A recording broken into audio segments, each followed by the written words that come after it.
Good morning, everyone. What's going on?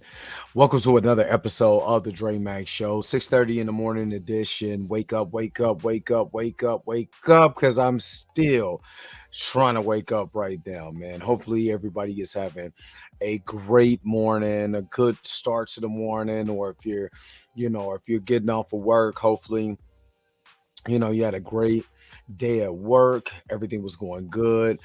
Me personally, I have slept since yesterday. I am still kind of tired. I literally was up like 24 hours on from Saturday, worked all Sunday, came home, literally got into bed, went to sleep. And yeah, needed that rest. Needed that rest. Today, I mean, the topic is really light. Talking about the Super Mario Brothers second week in a row winning. Also my beard is growing. I'm growing back out the beard. If you've been following my channel, you know I used to have the beard, you know what I mean? The beard, you know what I mean? And this mug is itching. I'm not gonna lie. And it's funny because when you not have one for a while, you don't think about it. But now, man, you like, golly, I might have to. Nah, but I ain't gonna cut it. I ain't gonna cut it. I'm gonna let it grow. And do his thing. I want my grown man back. So hopefully, again, like I said, you guys are having a great morning. This morning, we're gonna talk a little bit about, like I said, the reason why I believe that that the Mario Brothers are really winning, and I believe the critics had a lot to do with it. But the real question is, Are you ready?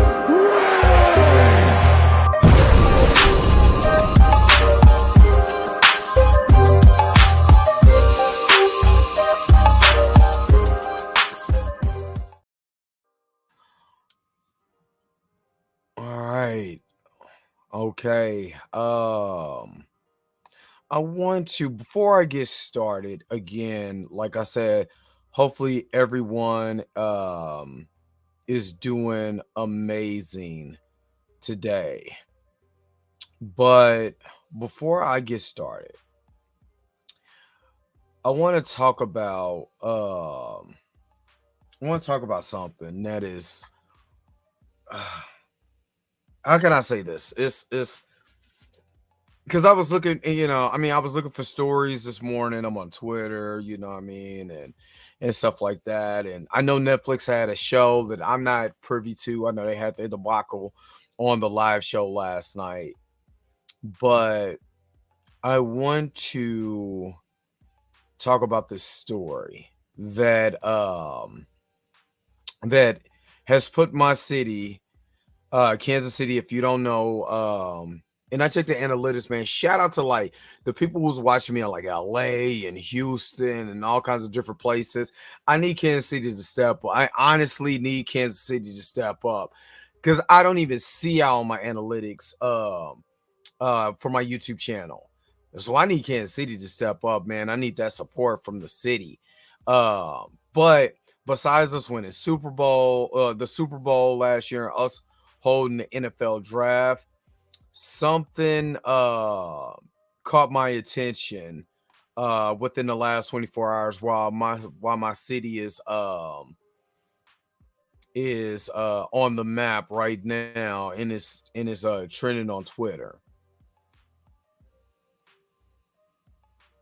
What is going on? Come on now, internets. Wow. Give me just a second. I want to pull up this article.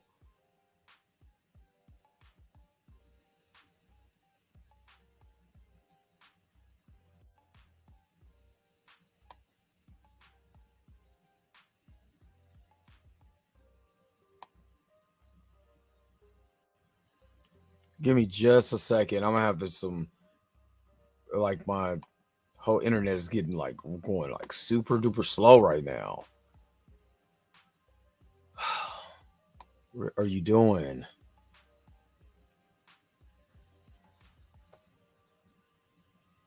Whatever. It's like this mug is like going like super duper slow right now. But I'm gonna share my screen real quick.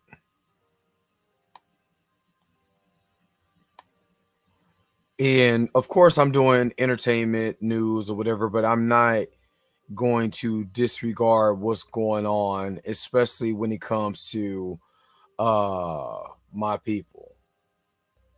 So I'm gonna pull this out because it has been getting well, actually, you're not full screening because you can't really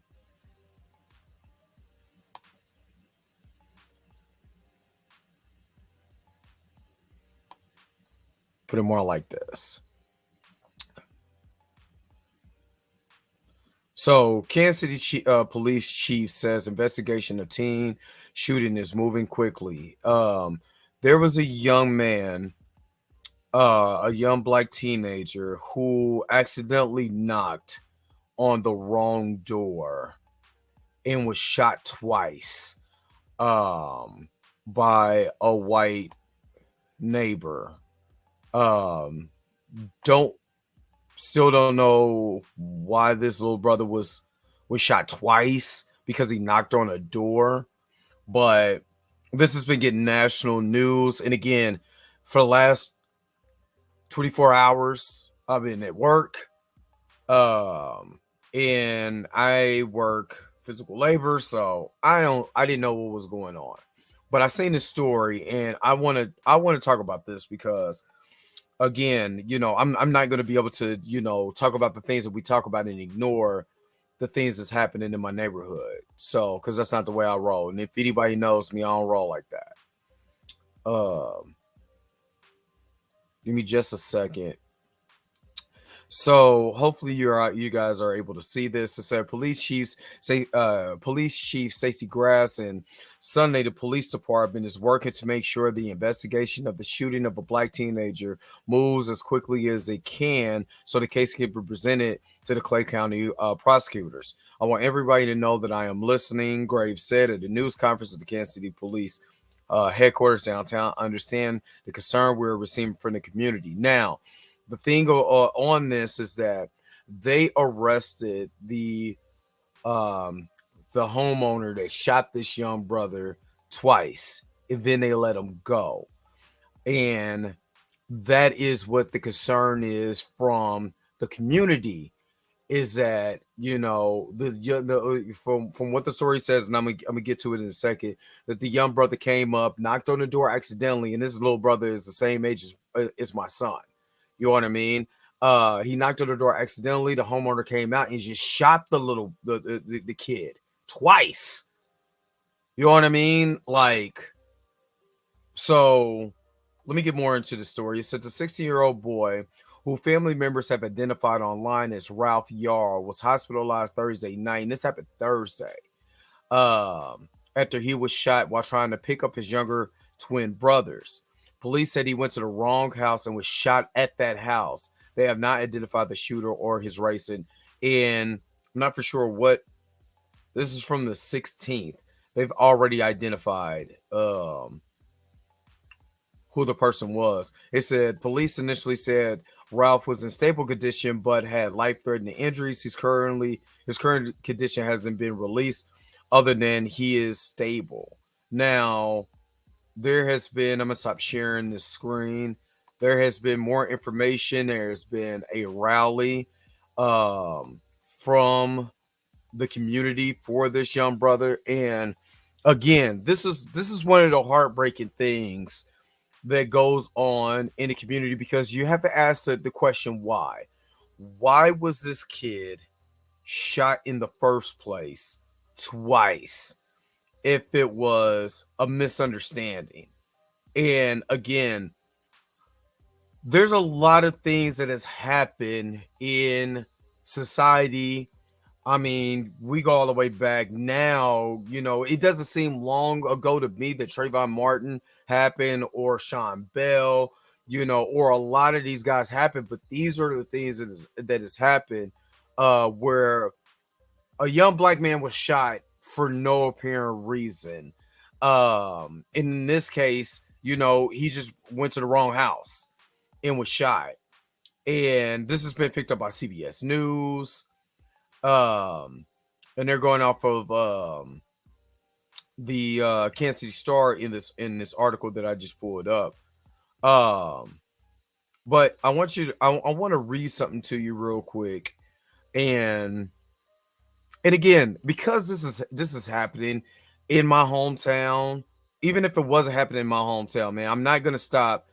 As much as I love talking about comic book movies and all of that, which I will get to the Mario Brothers and get to that.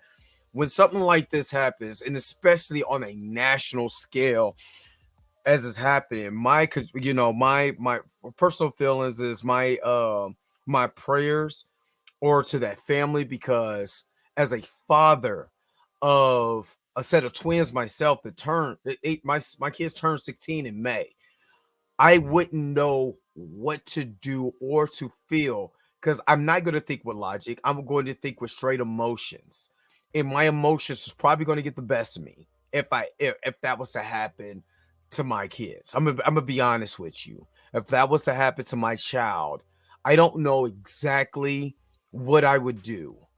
I just know logical thought is going to be out the window. It is going to be more or less um feelings.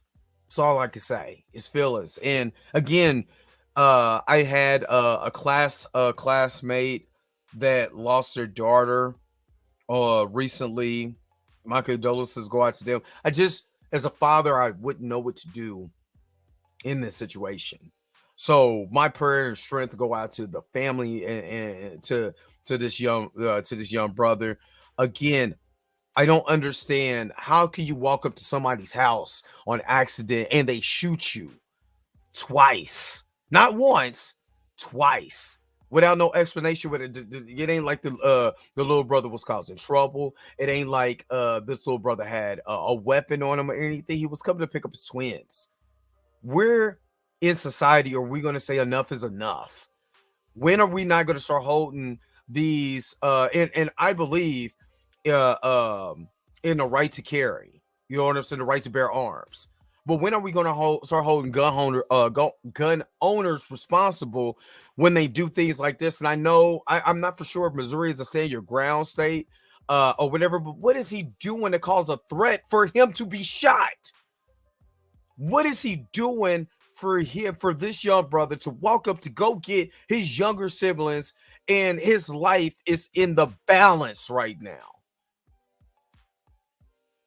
Let me pull up, let me share this screen real quick. And I'm just not understanding. I mean, I'm all for like I said, the right to carry, the right to bear arms, but something gotta stop. Something has to give when situations like this continue to pop up. So let me read this real quick. Let me get my final thoughts on it, because the more and more I'm gonna dwell on it, the more and more that I'm gonna start getting upset. And I'd rather have all the information come out before I make a decision or whatever, you know what I mean? My concern is, why is a 16-year-old kid being shot twice at somebody's house that's not a threat? That's the question that I have. It's the problem that I have. All right. So he says, and I just read a lot of it. A lot of this was from the Kansas City Star. Grace says Sunday that the homeowner who allegedly shot the teen was taken into custody Thursday, placed on a 24-hour hold. While searching the scene for evidence, detectives found the firearm allegedly used. Law enforcement released the suspect pending further investigation after consulting with the Clay County Police Department or prosecutor's office. Missouri law allows a person to be held up for 24 hours for a felony investigation. At that point, the person must be released or arrested or informally charged. In order to arrest someone, law enforcement needs a formal victim statement, forensic evidence, and other information for a case to be complete. To be completed, Graves said. Because of the teen's injuries, Graves said police haven't been able to get a victim statement. Mayor Quentin Lucas, who attended the news conference, said the police department understands the community's concern and the shooting could be racially motivated. He says some members of the police department attended a protest Sunday in the neighborhood where the shooting took place to listen to the community's concerns. This is not something that has been dismissed, marginalized, or diminished in any way. This is something that is getting the full attention of the Kansas City Police Department, Lucas said. Civil rights attorney Ben Crump told the Star on Sunday that the Florida-based firm has been retained by the family.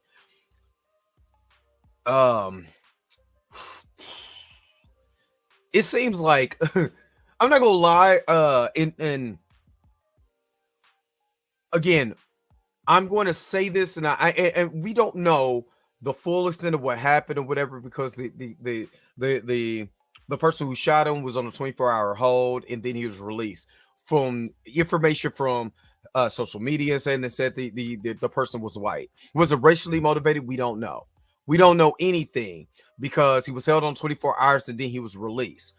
these are the concerns that I have. For one, Big Crump is going, and I don't want this to turn into a circus, because Big Crump seems like he pops up every time there's a black and white issue. No pun intended. You know what I mean? When it comes to certain things like this.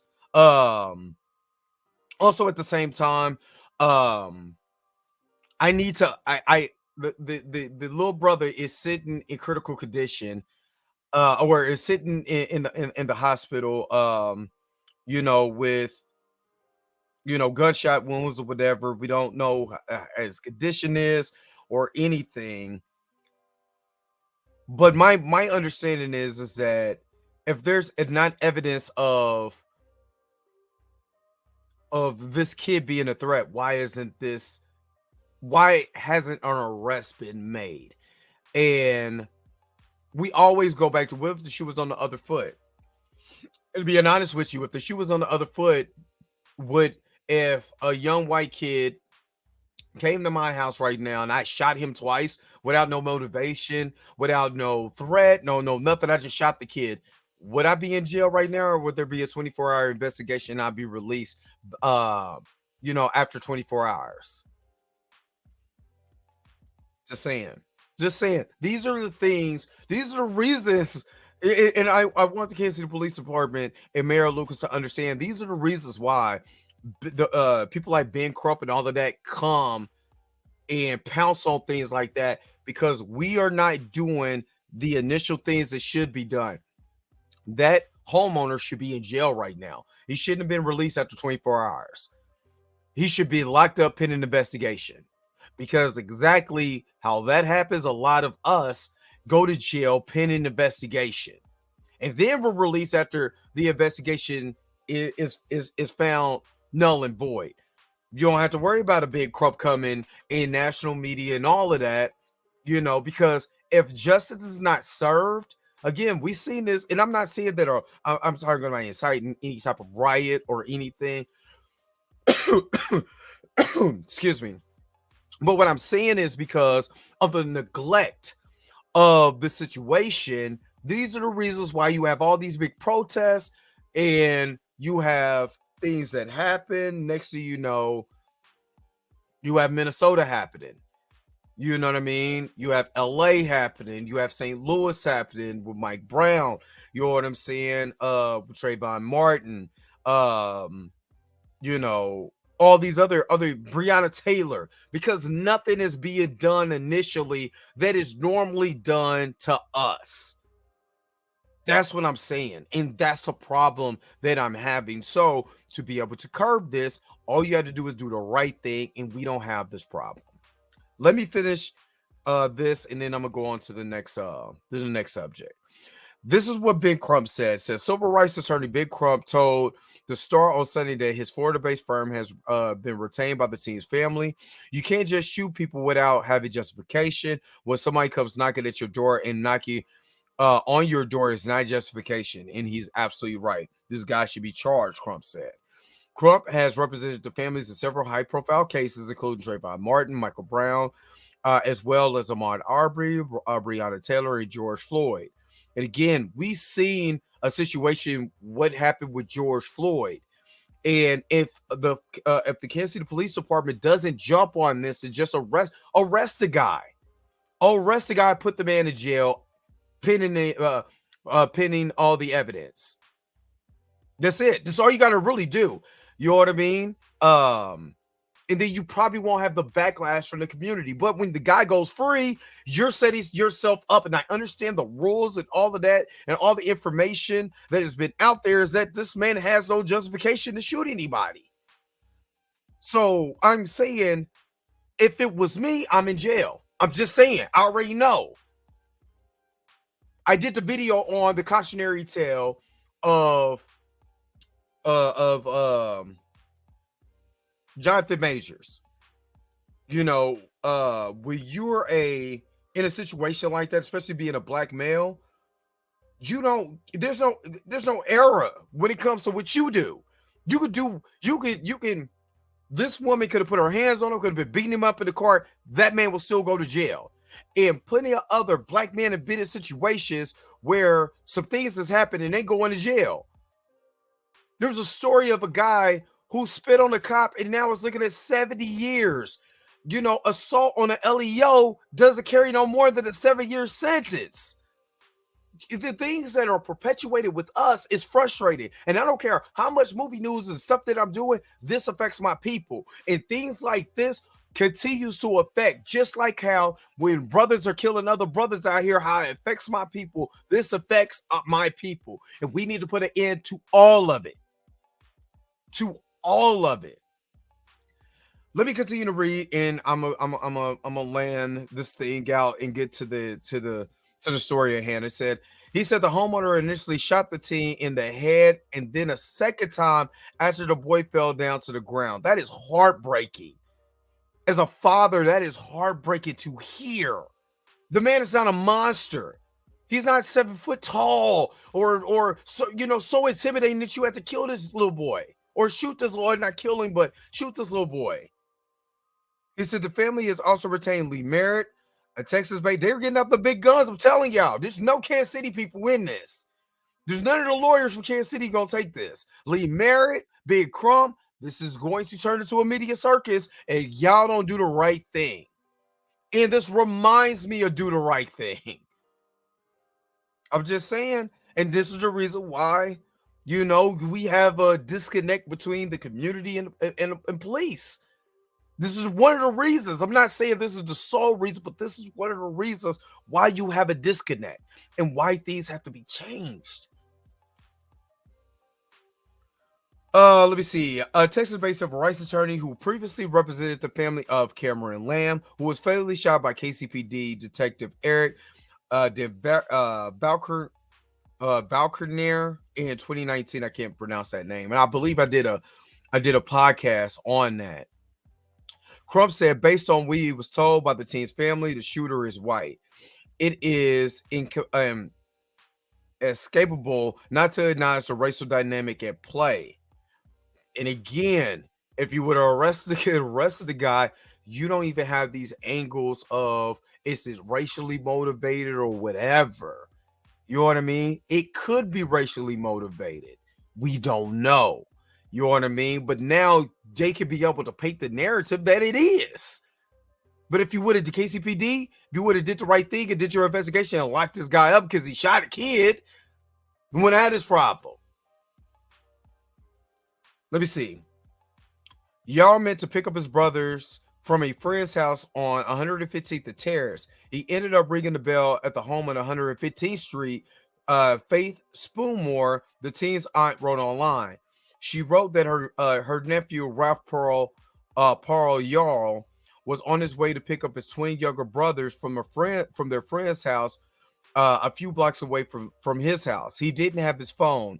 He mistakenly went to the wrong house 1 block away from the house where his siblings were. He pulled into the driveway and rang the bell. The man at the home opened the door, looked at the nephew in his eyes, and shot him in the head. My nephew fell to the ground. The man shot him again. Ralph was then able to get up and run to a neighbor's house looking for help. But unfortunately, he had to run to 3 different homes before finally somebody agreed to help him after he was told to lie on the ground with his hands. Listen to this. Listen, y'all. There is a disconnect somewhere, somehow, that a little boy was shot, went to 3 homes, then was told to get on the ground with his hands in the air. He didn't do anything wrong. Now you can see why they could paint a narrative of racial motivation in this shooting. And then the guy was released 24 hours later. And you wonder why the black community has no trust with the police. You wonder why things like this happen, and we be like, whatever. You know what I'm saying? We don't want to call the police. Because why? When things like this is going to happen. Kansas City police officers said they responded to the area around 10 p.m. Even though he's doing well physically, he has a long road ahead mentally and emotionally. Spoonmore wrote in a GoFundMe she started to raise money for Yarl's medical bills and other expenses. This is heartbreaking. Ralph, y'all, little brother, I am praying for you. This is an unfortunate situation. I wish stuff like this didn't happen, but unfortunately, in America, this happens way entirely too much for us. We just seen a school shooting, you know what I'm saying? In the past couple of days, I mean, past couple of months, you have a little brother just getting shot for no apparent reason, just going to the wrong house. And I'm not saying take away anybody's guns or whatever, you know what I mean? I'm not saying that. What we do need to do is hold the people accountable and arrest these people and have them serve justice. Just like if it was me, I would serve justice. And that's really all I got to say about that.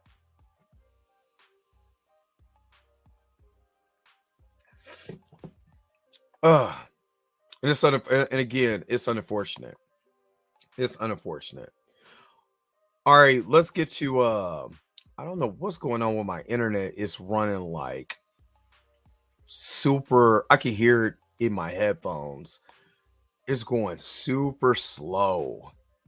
Like it's been slowing my music down on here. It's crazy. All right.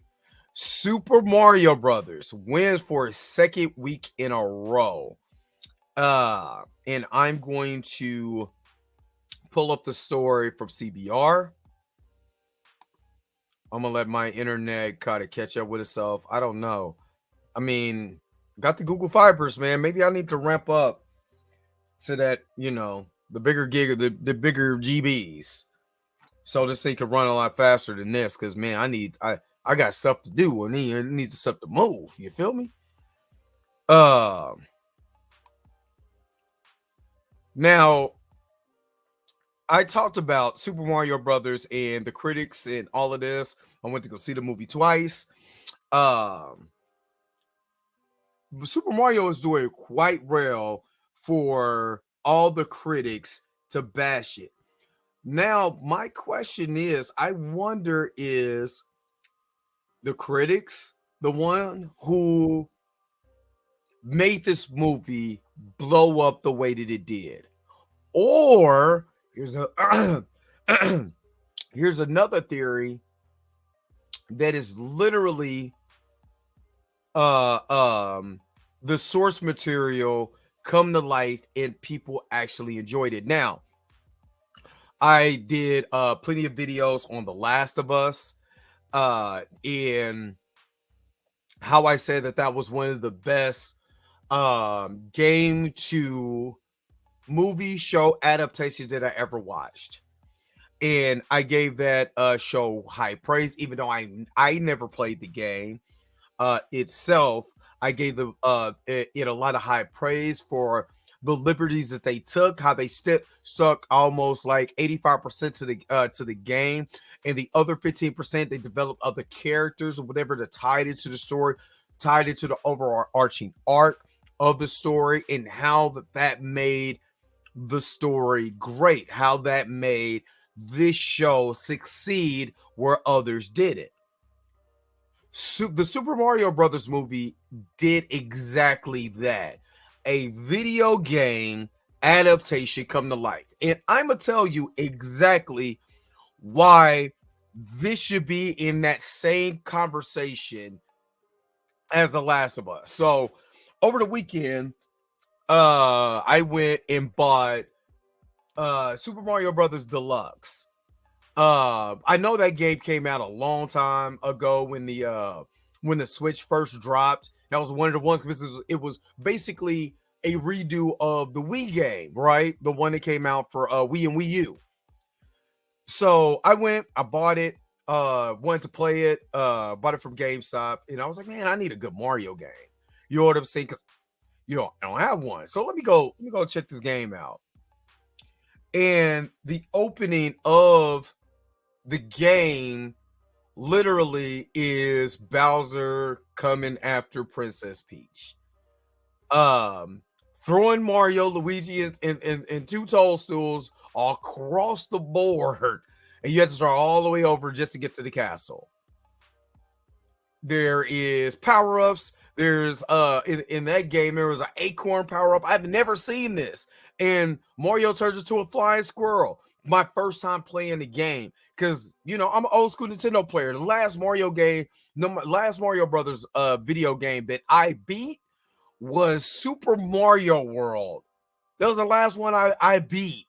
You know what I mean? And it came a long way since Super Mario World, which is one of my favorite games of all time. Super Mario World is literally one of my favorite games of all time. It was one of the first Mario. It was the first Mario Brothers game that I beat. And the colors, the sprites on the Super Nintendo back then was the 16 bits. It was everything that I always wanted in a Mario game. It was fun, all of that. It was everything that you literally wanted. And playing this gave me the feels. You know what I'm saying? I'm like, man, I'm playing a Mario Brothers game again. I got to get used to how this Mario Brothers game works, the mechanics, all of that. And just like Mario in that training section, I was failing because it's been a while, man. I'm so busy with everything else in life. I don't have any time to be playing a lot of, like the last game I was playing was Pokemon Arceus. You know what I'm saying? And I'm still on Arceus. I'm still at the last stage of the game. We're still one of the best Pokemon games I've ever played in my life. Literally, I played Green, Leaf Green, that remake, and I played some other Pokemon game, but that is literally the best Pokemon game I've ever played in my life. The greatest Pokemon, to me, the greatest Pokemon game ever. You know what I'm saying? I also had Pokemon Fire Red too. I ain't gonna lie, that was fun. Yeah, Pokemon Red. But that's because I got to be my boy Charizard. But anyway, I got to Charizard was my guy from the jump. But anyway, so playing the game, and I'm gonna just get to the crux of it. So playing this game, I started to see the wheels turn back to the Mario Brothers movie.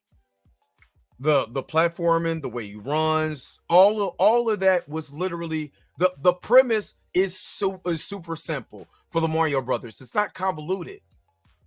And it went straight, just literally, they place you just like a video game. So in this, they place Mario in the position where, like when he was in the video game, place him right there, let him doing his thing. And I think that's what makes this so good. Because if, say for instance, I've been playing, Super Mario 64, and I played Super Mario 64, played Mario Odyssey, you know what I mean? I got Mario Kart 8 Deluxe, you know what I mean? And I played all the old school games all the way up into this, and I was a constant fan. I'm going in there like, man, this is Mario. This is not trying to be something that it's not. That's why that's winning. And the critics gave it a boost by saying it sucked. So all the Mario fans and now all the new Mario fans are coming to see this movie in the show out. And I'm going to shout out to CBR for this article. Shout out to Fred Lee Freitag. I believe I'm saying that right. On this article. And I'm going to read real quick. It said the Super Mario Brothers movie made another record-breaking amount of money in its second week. Its second weekend at the domestic box office. Now it's been hitting domestically. Internationally, I don't think it's doing as well internationally, but domestically, we love it here in the US. We love it here in the US. So it said per Variety, the Illumination and animated movie earned $87 million in its second weekend at the release, with ticket sales declining just 41% from its debut. Super Mario Brothers topped the box office for the second week in a row, while also claiming the record for the best second weekend for an animated movie since Disney's Frozen 2. Is literally killing. You know how everybody loves Frozen, and it killed Frozen the sequel. The rest of the weekend's top 5 gross nowhere near Mario's haul for Sony's new release, the R-rated demonic thriller The Post-Exorcist, falling slightly short of expectations with 9.1 million. John Wick Chapter 4 came in third place with 7.9 million, while the weekend's other major releases Universal's Redfield drastically underperformed grossing only 7.7 million. Ben Affleck's Air rounded out the top five with 7.7 million. And I'm not gonna lie, I've heard a lot of good things about Renfield, especially uh um what's his name? Nicolas Cage just being Nick Cage, but as a vampire. So I've been hearing a lot of good things about this, but I believe I'm going to wait for that and Air to hit streaming before I actually watch it. So the Super Mario Brothers Open over the 5-day Easter weekend earning an estimated 1.9. I'm sorry, earning an estimated 195 million domestically. It was the second biggest domestic opening for an animated film after 2018's Incredibles 2. However, Super Mario Brothers did break Frozen 2's record for the largest worldwide opening for an animated film with 368 million versus the latter's 358 million. At the time of writing, the video game adaptation has grossed 678 million worldwide, making it the highest grossing film of 2023. And unfortunately, not all audiences are loving Super Mario Brothers, with the film bombing in Chinese theaters with only 13.3 million earned since its release. This continues the ongoing trend of Hollywood films failing to attract a large box office in China. Are there plans for a Super Mario Brothers 2? While Nintendo and Illumination have not announced plans for a Super Mario Brothers sequel at this time, the film's producers Chris Meledandri teased fans that he was hopeful that this will be the beginning of a new franchise. I'm not allowed to talk about a possible Super Mario Brothers movie sequel right now, he said in an interview shortly after the film's release. Clearly, I'll continue to work with Nintendo on the board level, and we definitely hope to do more things together. Jack Black, who voices Bowser in the Super Mario Brothers, have publicly pitched that he would like to see Wario and Waluigi added to the sequel, with the Mandalorian's Pedro Pascal voicing the former, which would be awesome. Okay, I know this thing is moving super duper slow. I'm not gonna lie, this is the only thing about having a MacBook, especially this MacBook. I have no plug for the internet, or this thing could be running like a lightning speed, but this is crazy. In the Super Mario Brothers movie, the titular plumbing brothers Mario, voiced by Chris Pratt, and Luigi Charlie Day are transported to an alternate world where they become entangled in a battle between the Mushroom Kingdom led by Princess Peach, Anya Taylor-Joy, and the Koopas led by Bowser. The animated film also stars Keegan-Michael Key as Toad, Fred Armisen as Cranky Kong, Sebastian Maniscalco as Foreman Spike, Kevin Michael Richardson as Kamek, and Carol Payton as the Penguin King. The Super Mario Brothers movie is currently playing in theaters. So yeah, what are you guys thinking about the box office wins that the Super Mario Brothers movie has been getting? Do you think that this is a great adaptation of the show? I mean, of the video game, compared to something like The Last of Us, which received high praise because of its drama, in storytelling, and staying faithful to the source material. Do you believe the Super Mario Brothers stayed faithful to the source material and gave exactly what it was supposed to, or are the critics right? Make sure you put it in the comment section below. Yeah, I honestly, being honest with you, I don't have I'm let me slow my thoughts down because there's so much, especially with the first story I talked about. There's so much going on, in today's society, man. We just got to enjoy the life literally that we have, and enjoy the time and the space that we're in. Enjoy your family, enjoy your loved ones. Life is too short not to give everything that you have 100% to everything that you want to do. And from the sound of my voice, if anybody's listening to me, do what you got to do to have a long and prosperous life, to have the type of things that you want out of this life, and to have fun and enjoy it. Enjoy this life as much as you possibly can. Um, do things that you want to do things that you desire to do. And then when you desire and you see it in your purpose and your vision, smash through it and hold your head up high and never be afraid of the victory that you had in your life. All right, I'm going to get out of here. Yo, the sign is real simple, B. It says wrap it up. Wrap that up, B. Well, you already know when he says wrap it up, gotta wrap it up.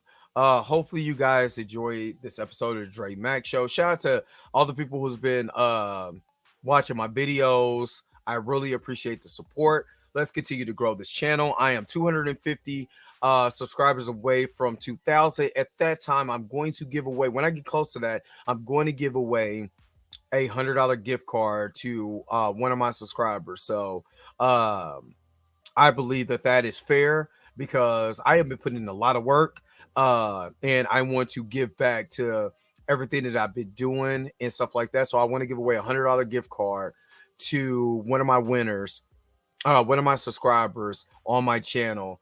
So continue to share, like, share, subscribe, continue to hit the bell notification so you never miss one of my videos. And again, to the family of Ralph Yarl, man, I am praying and I hope justice is served in this case. So I'm out of here. I love y'all. Peace and vibe higher, man. Where's my outro at? If you came to this portion of the video, thank you so very much for sticking to the end. Don't forget to like, share, and subscribe. Don't forget to hit the bell notification so you never miss one of my videos. And if you want to get a little bit more personal with me, make sure to hit the social media accounts that you see below you. I would love to hear from y'all. Until next time, I'll holler at you guys later. Peace and vibe high.